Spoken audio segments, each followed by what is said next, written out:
The meeting room was huge and cold, with white walls that seemed to go on forever. Ambassador Jake Morrison sat at the long glass table that reflected the strange lights from above. His hands were steady on the table, but inside he felt tired. For 3 long months he had been sitting in this same chair, listening to the same complaints from alien species, who thought they knew better than humans. The Zephyrian delegate stood up again. His blue skin looked almost purple under the lights, and his forearms moved as he talked. His voice came through the translator device that hung from the ceiling like a metal spider. The words came out flat and emotionless, but Jake could hear the anger behind them. "The human species continues to ignore our warnings," the Zephyrian said. "Your people spread across the galaxy like a disease. You take planets that do not belong to you. You build cities where none should exist. You multiply too fast and consume too much." Jake had heard this speech before. The Zephyrians controlled over 200 star systems and had been the most powerful species in the galaxy for 1,000 years. They did not like sharing space with anyone, especially humans who had only been traveling between stars for less than 200 years. To Jake's left sat the Thraxian delegate. The insect creature was as tall as a human, but twice as wide. Its 6 legs were folded under its body, and its compound eyes never seemed to blink. When it spoke, the sound came out like clicking and buzzing, but the translator made it sound like an old woman with a cold. "Human mining operations destroy entire worlds," the Thraxian said. "Your machines dig too deep. Your chemicals poison the soil. Your ships leave trails of waste in space that take decades to clean." The Korath delegate was next. The reptile creature had green scales that caught the light and a long tail that wrapped around its chair. When it opened its mouth, Jake could see rows of sharp teeth. A translator made its hissing sound like whispered threats. "Humans violate sacred boundaries," the Korath said. "You enter systems that have been marked as protected for centuries. You ignore warnings from species who are traveling the stars. Before your ancestors learned to make fire, you show no respect for tradition or law." Jake looked around the room at 12 different species, all saying the same thing. Humans were dangerous. Humans were reckless. Humans needed to be controlled before they caused problems for everyone else. Lieutenant Commander Lisa Hayes sat next to Jake, taking notes on her tablet. She was young with short brown hair and sharp green eyes that missed nothing. Every few minutes, she would lean over and whisper updates from Earth. The news was never good. "Coalition fleets are moving into position around our outer colonies," she whispered. "Admiral Parker thinks they plan to blockade us if we don't agree to their terms." Jake nodded, but kept his face blank. He had expected this. The peace talks were never really about peace. They were about forcing humanity to accept limits that no other species had to follow. The nebuloid delegate spoke next. The creature looked like a cloud of gas held together by some kind of energy field. It had no solid body, but Jake could see just swirling colors that changed from blue to green to purple. Its voice through the translator sounded like wind through trees. "Human ships disturb the cosmic winds," the nebuloid said. "Your engines create vibrations that upset the natural flow of space. Your communications interfere with ancient songs that have traveled between stars for millions of years." Jake almost laughed. The nebuloids lived in the empty space between stars and claimed that any solid matter disturbed their meditation. They wanted all other species to ask permission before traveling through what they called their territory, which happened to include most of the major shipping lanes in the galaxy. Prime Adjudicator Veltar stood up at the head of the table. He was the leader of this meeting and spoke for all 12 species. His blue skin was darker than the other Zephyrians, and his 4 arms moved in patterns that Jake had learned meant authority and command. "The Galactic Coalition has been patient with humanity," Veltar said. We have overlooked your aggressive behavior because you are young as a space-traveling species. We have ignored your violations of established law because we hoped you would. Learn wisdom with time, but our patience has limits. Lisa leaned over again. Earth Command is asking for our response. They need to know if we're going to accept their terms. Jake looked at the tablet she showed him. The Coalition's demands were written out in simple language that left no room for argument. Humanity would stop expanding beyond their current 47 star systems. They would submit to Coalition oversight of all their activities. They would surrender any weapons technology that the Coalition considered too advanced. They would limit their fleet to purely defensive ships that could not travel beyond human space. These terms are final, Veltar continued. The Coalition will not negotiate further. Humanity will accept these conditions or face the consequences of your refusal. Jake stood up slowly. His chair made a scraping sound against the floor that seemed loud in the quiet room. Every alien eye or sensor, or whatever they used to see, was focused on him. He could feel the weight of their attention like a physical pressure. Adjudicator Veltar, Jake said. His voice was calm and steady. Representatives of the Coalition, Earth has listened to your concerns for 3 months. We have considered your demands carefully. We have discussed them with our government and our people. He paused and looked around the room. Some of the aliens leaned forward, waiting for humanity's surrender. Others sat back as if they already knew what was coming. Earth's response is simple, Jake said. We decline your offer. The room exploded in sound. The Thraxians clicked and buzzed. The Korath hissed and growled. The Zephyrians spoke rapidly in their own language, while their translator devices struggled to keep up. Only the nebuloids remained silent, their colors shifting to angry reds and oranges. You cannot be serious, Veltar said when the noise died down. Humanity cannot survive alone against the entire galaxy. You have 47 systems. We have over 800.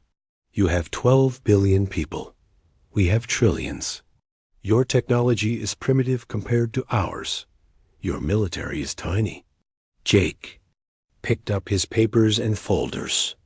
Lisa was already packing her tablet and notes. Adjudicator, Jake said. The Coalition seems to believe that bigger numbers always win. You assume that newer species must bow to older ones. You think that threats will make us afraid. He walked toward the door that led to the human shuttle. Lisa followed him while the aliens watched in shock. None of them had expected humanity to simply walk away. Where are you going? Veltar demanded. These negotiations are not finished. Jake stopped at the door and turned back. Yes, they are. Earth formally withdraws from these talks. We decline membership in your coalition. We choose to go our own way. Then you choose war, the Zephyrian said. Jake smiled for the first time in 3 months. No adjudicator. We choose freedom. There's a difference. The door closed behind him with a soft hiss. 3 days passed after the humans left the station and walked away from the peace talks. The alien delegates stayed behind to discuss what would happen next. Emergency meetings started on every major coalition world as leaders tried to decide how to handle the human problem that Admiral Kythex of the Korath hegemony called the First War Council meeting. His scales were darker green than most of his species, and old battle scars ran across his face and arms. He had fought in 12 different wars and conquered 6 star systems for his people. The humans did not worry him at all.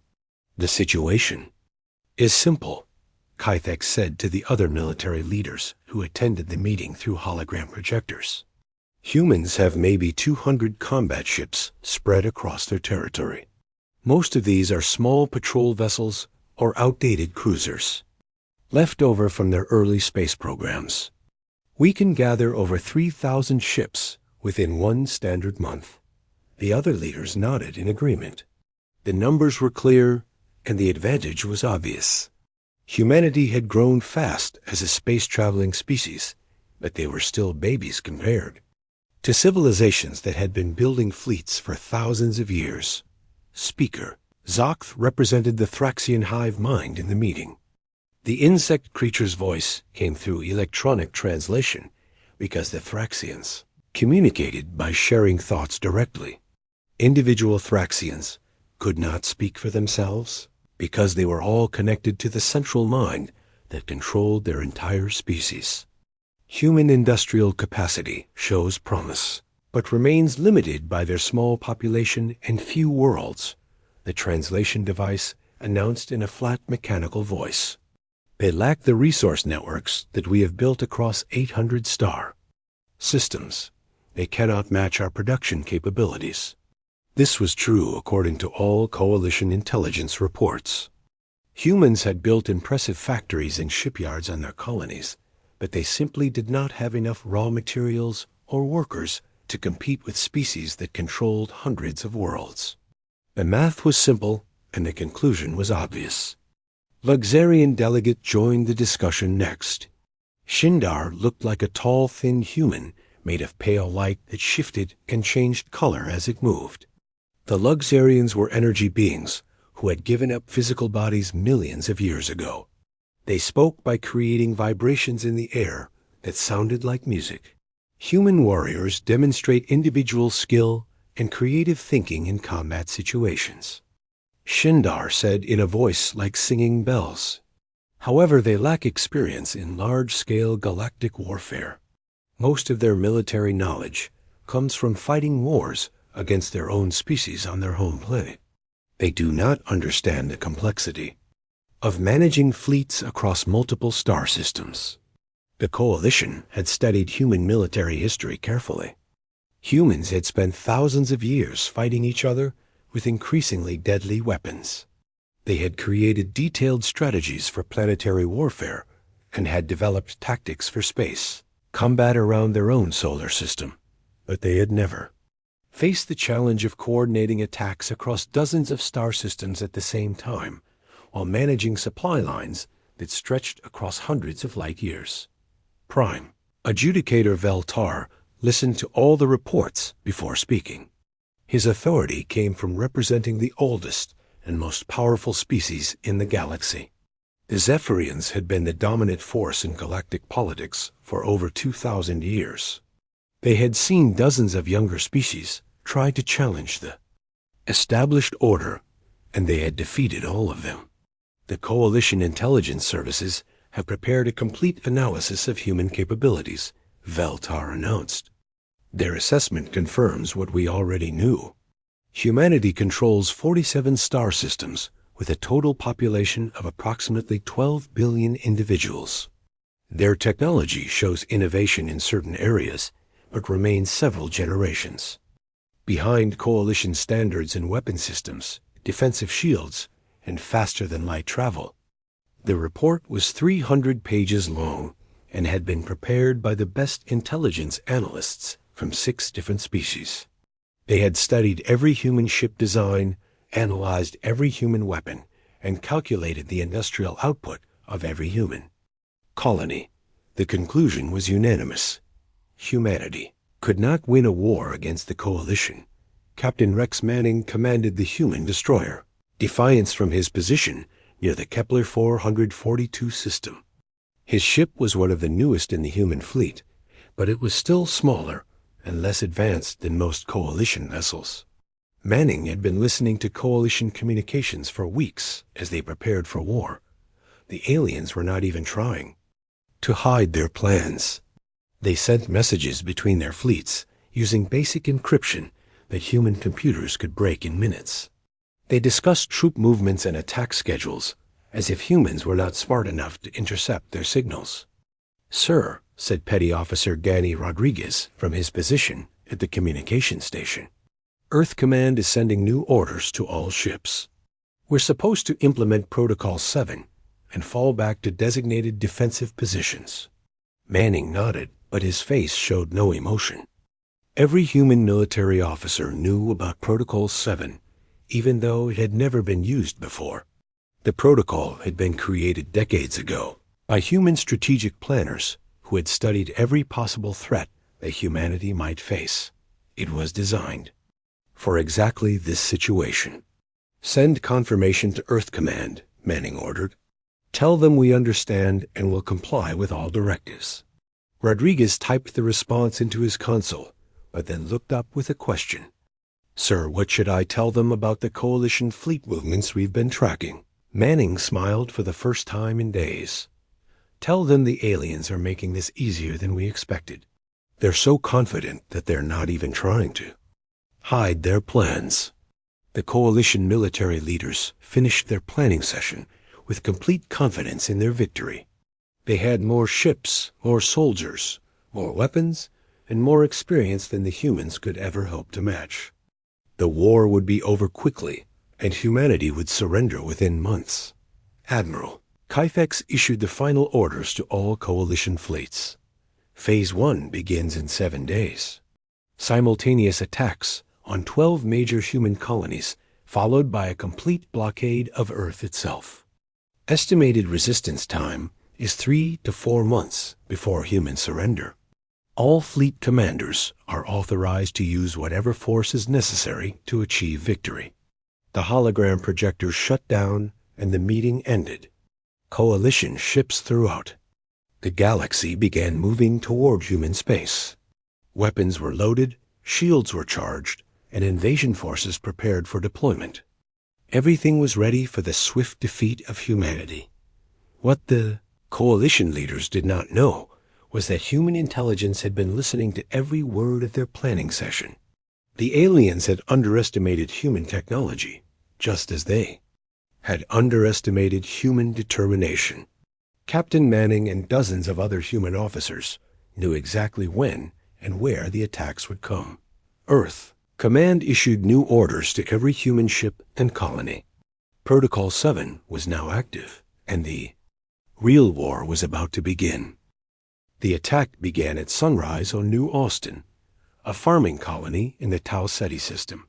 The colonists were eating breakfast and preparing for another day of work in the fields when the Korath battleships appeared in space above their world. 3 massive vessels dropped out of hyperspace, with their weapons already charging for bombardment. Fleet Commander Sksketh expected to find a helpless agricultural world with maybe a few patrol ships for defense. The intelligence reports said New Austin had 30 million farmers who grew food crops for other human colonies. There should have been no military presence except for a small orbital station and a handful of security guards. Instead, the Korath found Captain Amy Foster waiting for them with her patrol squadron hidden in the asteroid belt that surrounded the system. Her flagship Minuteman was an old cruiser that had been upgraded with new weapons and armor. She had 5 smaller destroyers and 8 fast attack craft that had been designed for hit-and-run tactics. Foster had been waiting for 3 weeks since Protocol 7 went into effect. She knew exactly when and where the Coalition would attack because human intelligence had intercepted all their communications. Her ships were positioned between large asteroids that hid them from enemy sensors until the perfect moment to strike. "All ships, this is Foster," she broadcast on a secure channel. "Target their engines first and their weapon systems. Remember, they expect us to run away, so let's give them a surprise they won't forget." The Korath battleships moved toward New Austin in a standard attack formation. They had used the same tactics for hundreds of years against dozens of different species. The 3 ships would position themselves around the planet and bombard it from orbit until the defenders surrendered. It had never failed before. Sksketh was reviewing target lists when his sensor officer hissed in alarm. "Commander, we have multiple contacts emerging from the asteroid field. 20 human vessels moving to intercept." "Impossible," Sksketh replied. Intelligence reported no significant military presence in this system. These must be civilian ships trying to evacuate the planet. The first human missiles struck his flagship before he finished speaking. The warheads were not the energy weapons that most Coalition species used.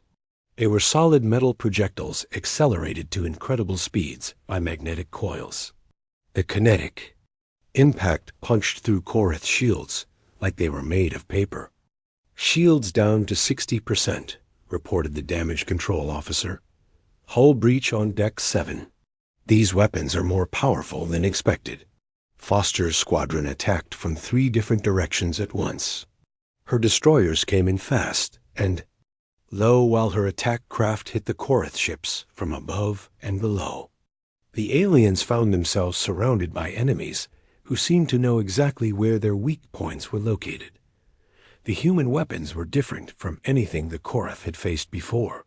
Instead of energy beams that could be deflected by shields, the humans used physical projectiles that transferred massive amounts of kinetic energy on impact. They also launched fusion warheads that created miniature suns when they exploded. "What are these readings?" Sksketh demanded as his second battleship took critical damage. "These weapons should not be able to penetrate our defensive systems." His tactical officer studied the sensor displays with growing alarm. "Sir, the humans appear to be using modified mining equipment as weapons. Those kinetic accelerators are industrial tools designed for asteroid processing. The fusion charges are normally used for deep-core mining operations." This made no sense to Sksketh. Mining equipment was not supposed to be effective against military ships. But the humans had somehow turned peaceful tools into devastating weapons that could destroy coalition vessels. It was like being attacked by farmers using their plows as swords. Foster's attack continued for 6 hours as her ships darted between the asteroids like deadly fish in a reef. The Korath battleships were too large and slow to follow them into the maze of rocks and metal debris. Every time the aliens tried to target a human ship, it would disappear behind an asteroid and emerge somewhere else. "Sir, we've lost the Blood Claw," reported the communications officer. "The Razortail is venting atmosphere and requesting permission to withdraw." Sksketh looked at his tactical display in disbelief. His 3 battleships had been designed to conquer entire worlds. They carried enough firepower to turn a planet's surface into molten glass. But they were being defeated by a handful of human ships using converted mining equipment. "Signal the fleet to withdraw," he ordered. "We'll regroup and call for reinforcements." The surviving Korath ships jumped to hyperspace, leaving the humans in control of New Austin. Foster's squadron had lost 1 destroyer and 2 attack craft, but they had saved their world from invasion. More importantly, they had sent a message to the Coalition that this war would not be as easy as expected. Similar battles were happening across human space as Coalition fleets discovered that their intelligence reports were completely wrong. At Harrison's world, Commander Steve Chun had turned the entire moon into a fortress using modified construction equipment. When Thraxian hive ships arrived, expecting to find a research station, they encountered defensive systems that could cut through their armor with converted industrial lasers. The Thraxians used swarm tactics that had overwhelmed 6 different species in previous wars. Thousands of small fighters would attack in coordinated waves, while larger ships provided support from long range.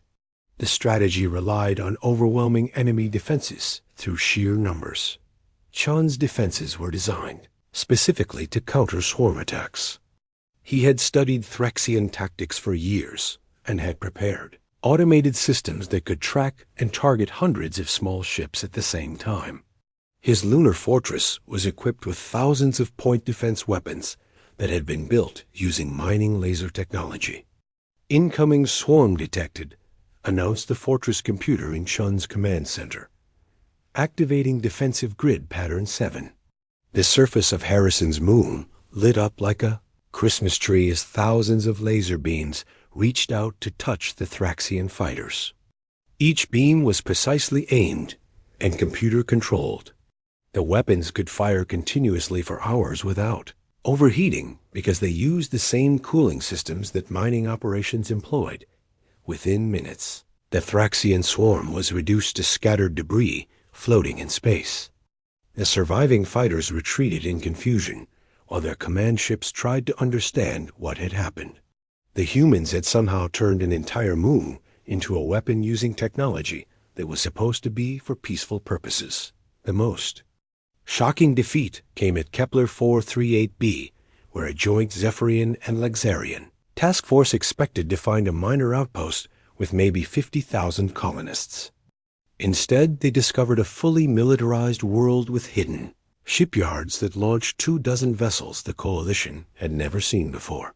Lieutenant Colonel Bobby Wright commanded the planetary defense and had been preparing for this moment for years.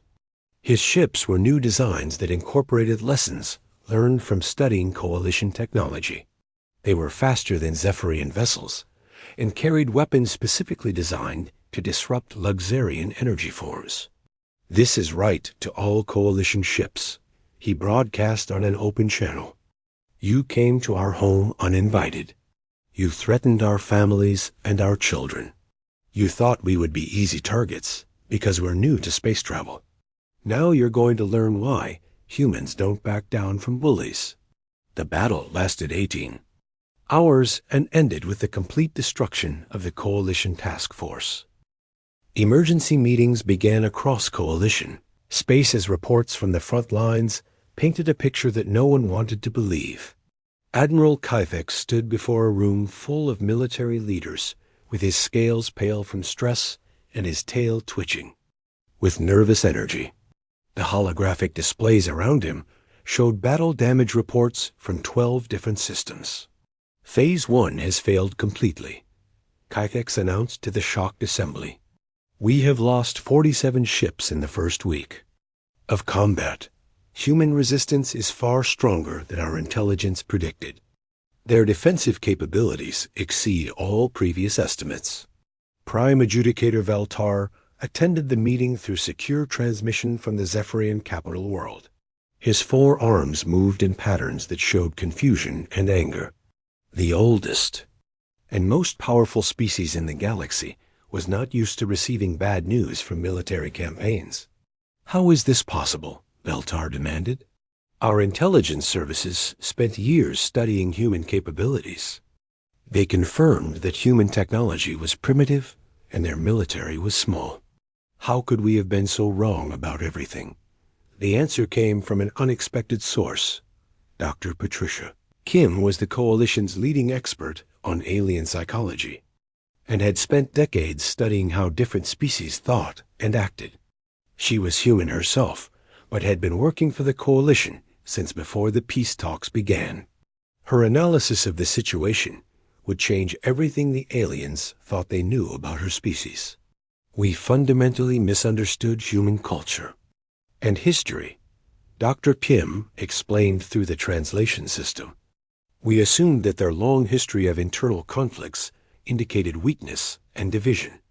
Instead, it represents the most comprehensive military education that any species has ever received in the galaxy."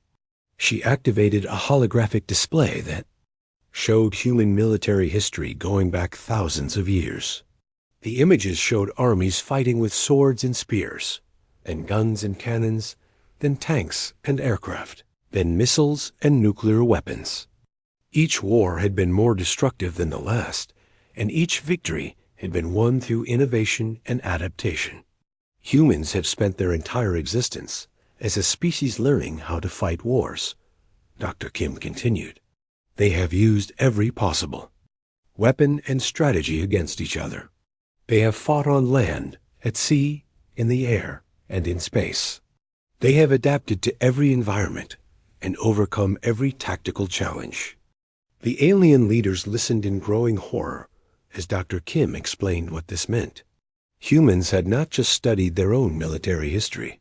They had analyzed every form of warfare that could possibly exist and had developed countermeasures for each one. When they encountered Coalition tactics, they already knew how to defeat them because they had been preparing for exactly these scenarios for decades. Every human military officer appears to have studied theoretical combat against species like ours, Dr. Kim reported. They know our ship designs, our weapon systems, our tactical doctrines, and our strategic preferences. They have been preparing for this war since they first learned that other intelligent species existed. Meanwhile, Captain Jenny Murphy of the ship, human cruiser Liberty, was proving this analysis correct in the Vega system. Her ship had encountered a Thraxian swarm formation that had successfully overwhelmed 3 different coalition species in previous wars. The insects relied on coordinated attacks by thousands of small fighters that moved like a single organism. Murphy had studied this exact scenario at the Human Naval Academy on Mars. Her instructors had used historical examples of how human farmers dealt with locust swarms that could destroy entire crops in a matter of hours. The solution was not to fight the swarm directly, but to disrupt the coordination that made it effective. All ships adopt formation Delta 7, Murphy ordered her squadron. Target the command nodes that coordinate their movements. Once we break their communication network, they'll just be individual ships with no tactical coordination. The human ships spread out in a pattern that forced the Thraxian swarm to divide into smaller groups. Then they used electromagnetic pulses to jam the insect communication frequencies. Within minutes, the coordinated attack became a confused mess of individual fighters with no central direction. "This is impossible," transmitted the Thraxian hive mind through its command ship. "No species has ever countered our swarm tactics so effectively. How did they know exactly what to do?" Murphy's response was broadcast on an open channel for all coalition forces to hear. "We've been dealing with swarms for thousands of years. Locusts, bees, ants, termites. The principle is always the same. Break the communication, and the swarm becomes just a bunch of confused individuals." The coalition intelligence analysis revealed the true scope of human preparation. Every major human colony had been built with defensive systems designed to counter specific coalition tactics. Every human ship had been equipped with weapons chosen specifically to exploit weaknesses in coalition technology. Every human military unit had trained for scenarios that matched exactly what they were now facing. "They turned our own intelligence against us," reported coalition analyst Kelleneth during a briefing session. "Every piece of information we gathered about human capabilities was actually part of their deception. They wanted us to underestimate them so we would attack with confidence and walk into their traps." The truth was becoming clear to coalition leaders across the galaxy. Humans had never been the primitive species they appeared to be. Their technology was not behind coalition standards. It was different by design. They had chosen to develop weapons and tactics that would be effective against the specific threats they expected to face. Human ships were individually weaker than coalition vessels, but they operated with coordination that came from thousands of years of naval warfare experience. Their weapons were less advanced in some areas, but had been designed specifically to exploit coalition defensive patterns. Their tactics appeared simple, but were actually sophisticated applications of military principles that had been tested in countless wars. The most disturbing revelation came when coalition forces discovered that humanity's visible fleet had never been their real military strength. Hidden shipyards throughout human space began launching vessels that had been under construction for decades. These new ships incorporated advanced technology that humans had kept secret while they prepared for exactly this conflict. Captain Rick Taylor commanded one of these new vessels from his position near the edge of coalition space. His ship looked like a standard human cruiser from the outside, but carried weapon systems that had been developed in complete secrecy. His mission was not to defend human colonies, but to attack coalition infrastructure. "Target confirmed," reported his tactical officer, Lieutenant Sarah Davis. "Coalition supply depot at coordinate 77 Alpha. No defensive ships in the area." Taylor's ship struck like a ghost, appearing from hyperspace just long enough to destroy the supply station, then disappearing before coalition reinforcements could respond. This same pattern was repeated throughout Coalition territory as human.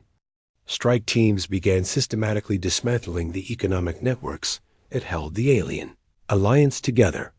The Coalition military leaders finally understood what they were facing. Humans had not been surprised by this war. They had been expecting it and preparing for it since they first encountered other species. Every aspect of human space development had been designed with this conflict in mind. We are not fighting a primitive species that got lucky, Admiral Kythex reported to the Emergency War Council. We are fighting the most militarily experienced civilization in the galaxy, and they have been planning this campaign for decades.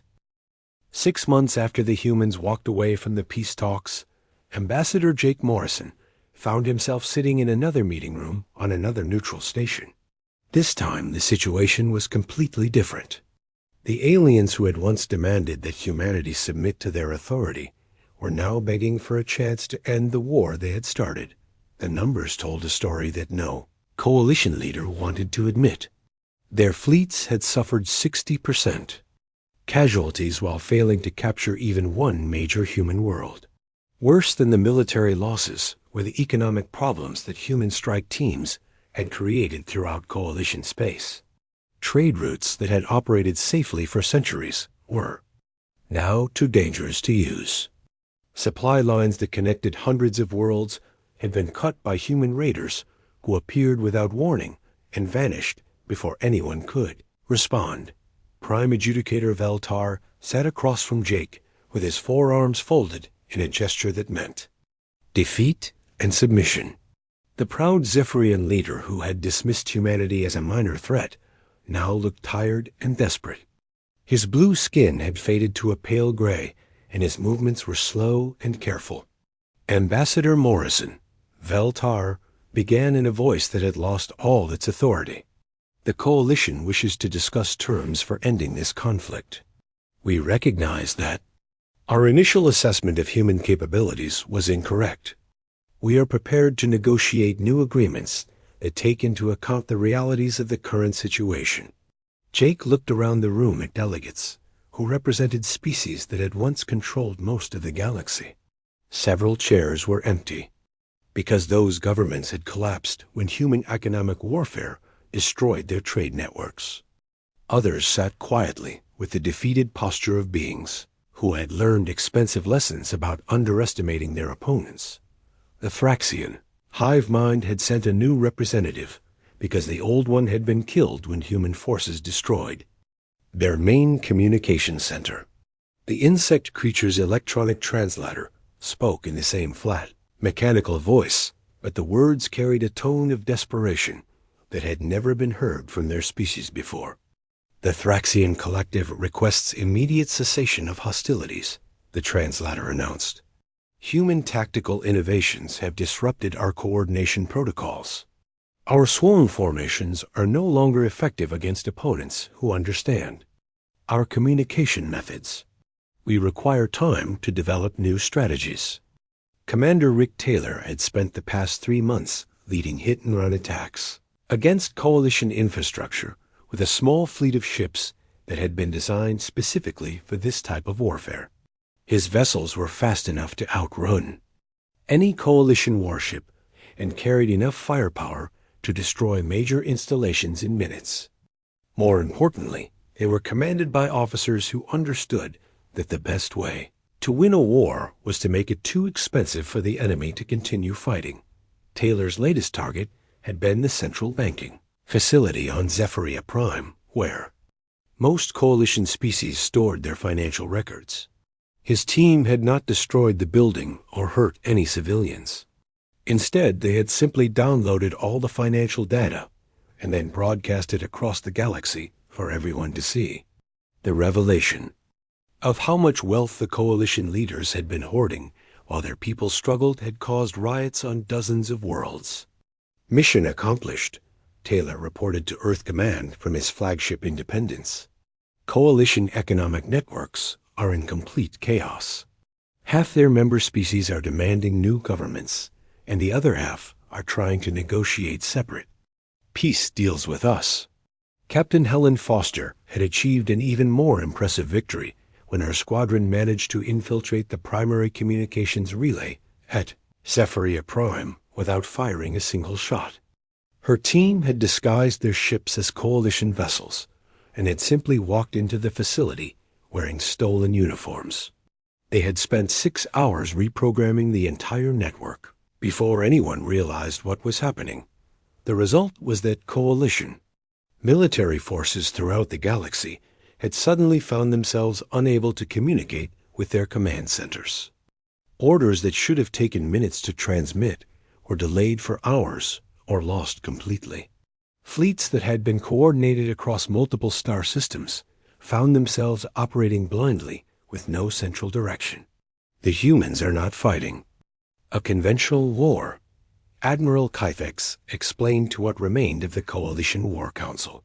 They are performing surgical operations on our entire civilization. Every attack is designed to cause maximum disruption with minimal resources.